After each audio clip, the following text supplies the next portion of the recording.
No mesmo dia que o Brasil registrava pela primeira vez mais de 1.000 mortes em 24 horas pelo coronavírus, o presidente Jair Bolsonaro, em live, ironizava as preocupações sobre o uso da cloroquina no tratamento da Covid-19. Você tá vendo como você é educado? Tu viu como você é educado? Quem é de direita toma cloroquina. Quem é de esquerda toma tubaína.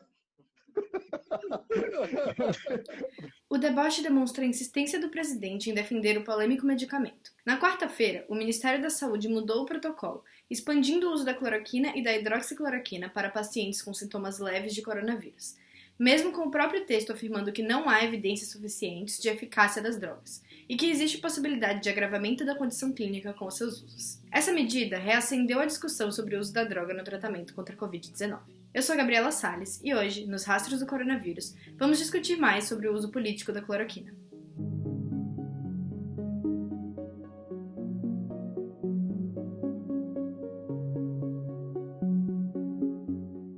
O primeiro grande defensor da cloroquina e da hidroxicloroquina foi Donald Trump.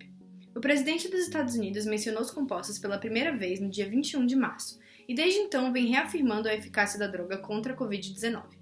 A partir dali, outros chefes de Estado, como Nicolás Maduro e Jair Bolsonaro, o acompanharam e compraram o discurso do americano. Assim como Trump, Bolsonaro ignora pesquisas e estudos que negam a eficiência da cloroquina no combate ao vírus, batendo de frente com o que é dito pela grande maioria dos especialistas. Essa linha anti-ciência adotada por Bolsonaro motivou as demissões dos dois ministros da Saúde em menos de 60 dias.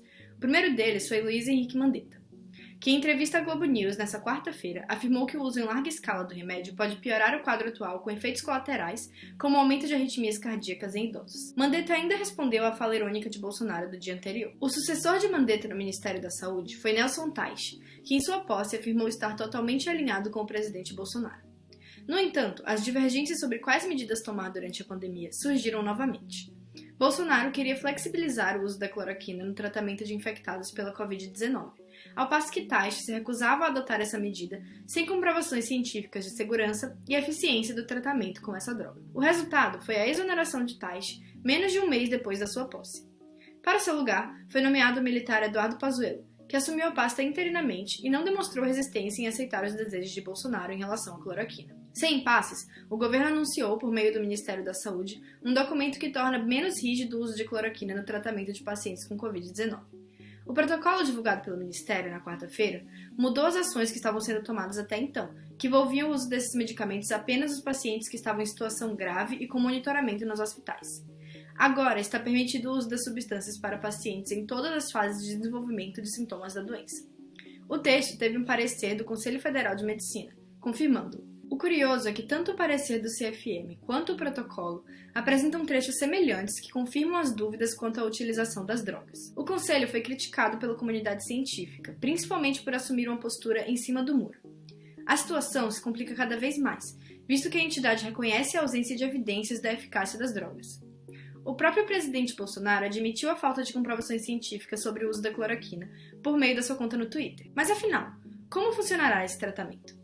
O protocolo sugere o uso de diferentes dosagens de cloroquina e hidroxicloroquina, combinadas com azitromicina, um antibiótico, de acordo com o estado do paciente, desde que tenham sido descartadas outras viroses e que tenha sido confirmado o diagnóstico de Covid-19.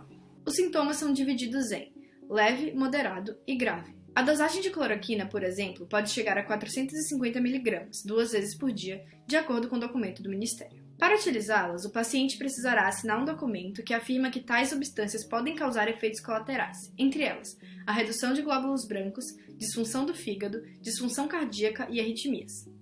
Nesse mesmo documento, é dito que não existem garantias de resultados positivos e que o medicamento pode agravar o estado clínico do indivíduo. O documento também estabelece várias regras, como o uso de apenas hidroxicloroquina em crianças e a exclusão de grávidas, pessoas com problemas decorrentes de diabetes e pessoas com fraqueza muscular do tratamento. Importante destacar que o presidente Jair Bolsonaro ordenou que a produção de cloroquina fosse alavancada. Desde março, a produção do medicamento no Brasil teve um aumento enorme.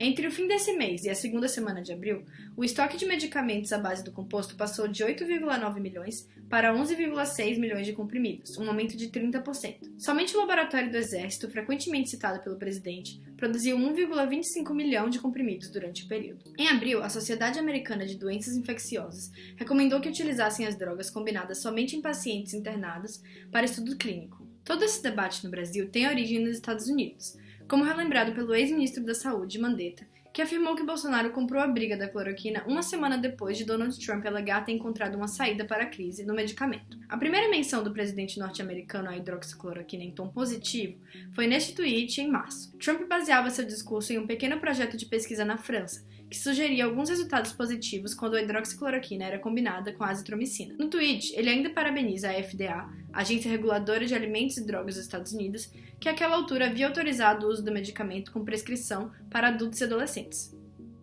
Porém, a mesma FDA, um mês depois, voltou atrás e alertou contra o uso de compostos no tratamento do novo coronavírus. O alerta da agência reguladora, além de estudos como o da Universidade de Columbia, que contou com mais de 1.300 infectados e concluiu a ineficácia da cloroquina, desencorajaram Trump, que desde abril parou de mencionar a droga. Mas isso mudou poucos dias atrás.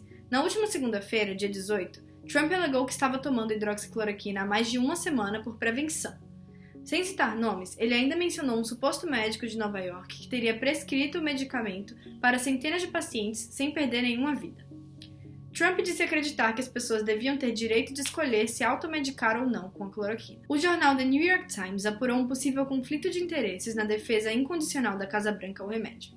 A reportagem levantou que Trump possui uma pequena participação na Sanofi, uma das principais fabricantes da cloroquina no mundo. Já o Brasil, com um protocolo que expande o uso da cloroquina, deve ganhar mais um personagem responsável por ditar nosso futuro em meio à pandemia.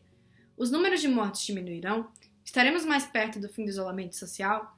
Infelizmente, tendo em vista as escolhas do governo federal para lidar com a crise, as respostas para essas perguntas tendem a ser negativas.